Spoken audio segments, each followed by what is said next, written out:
In my 5 years of solving Rubik's Cubes, I've had a lot of records. But the record I got on October 19th, 2024 at Snake River Speed Solving is one I never saw coming, and a memory I will never forget.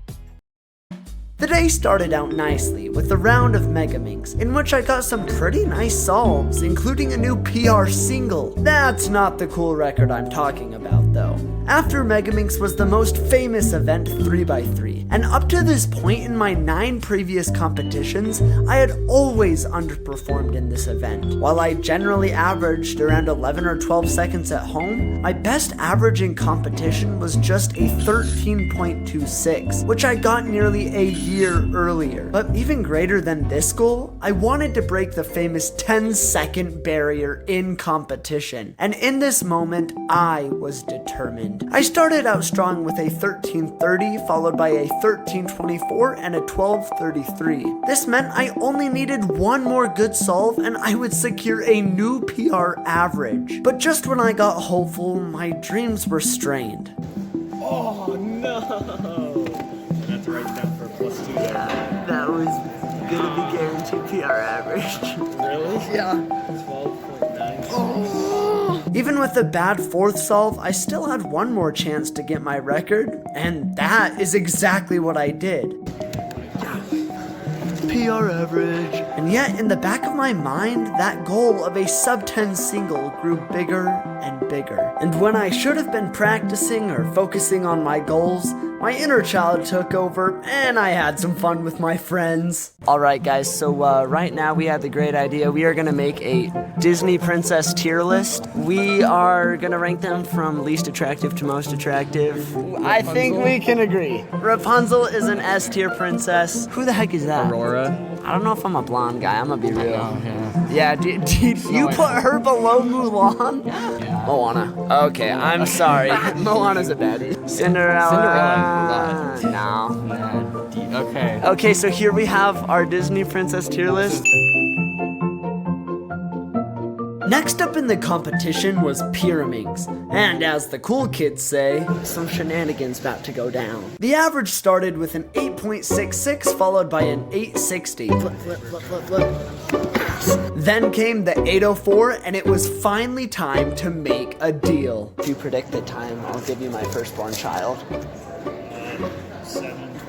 7:27. Lucky for me though, Damien forgot to carry the 1. Still though, I got a new PR average of 8.12. As we reached 5x5, I was actually turning pretty good. I didn't have a ton of lockups and my look ahead was above average. I kept getting low 2-minute solves, including 2 2-minute and 15-second solves, which resulted in me getting a new PR average. But overall, I still had a lot to prove. It was then time for lunch and I really wanted some good food. The first thing that you should know about me is that I cannot handle spicy food, so I chose the least spicy food I could think of. You know, pizza. I don't know what's in this pizza, but it is so flippin' spicy. I should probably get my taste buds checked out. But you know what you should check out? SpeedCubeShop.com, where you can find all the best cubes on the market and have them shipped directly to your house. And make sure to use code CUBING for you at checkout for 5% off every single order, every single day. Thank you to SpeedCube Shop for sponsoring this video. After lunch, I had 3 more events. OneHanded, Square 1, and 3x3 Round 2. OneHanded started out decently with a 29.08, followed by the biggest tragedy of my cubing career. My PR single for OH has stood for 3 years at 20.31.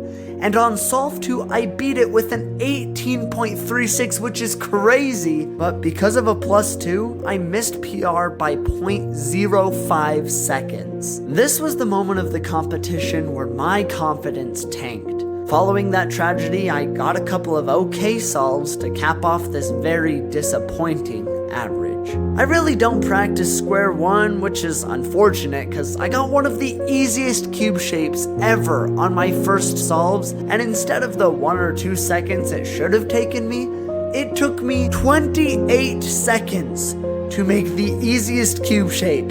After all of my solves, I ended up getting a 40.1 average, which was not ideal. And with heads hung low, it led into the final event of the day, 3x3 round 2. At this point, I wasn't expecting much. I hadn't gotten a new PR since I got back from lunch, and I didn't usually perform well in 3x3 anyway, and this average seemed like it would be no different. But still, the thought of a sub 10 lurked in my brain. The average started out with a 1356, followed by a 1379. Then came the terrible 14.58, and I was just ready to finish the average so I could go home. Solve 4 somewhat salvaged the average with a 1217, and it now came down to the final solve of the whole competition. And it was in this moment, the encouragement and challenge from a good friend made all the difference in the world.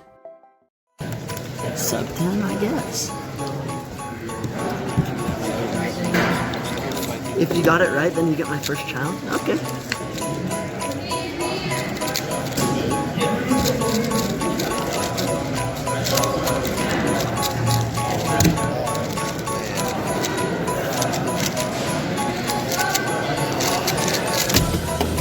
Yes.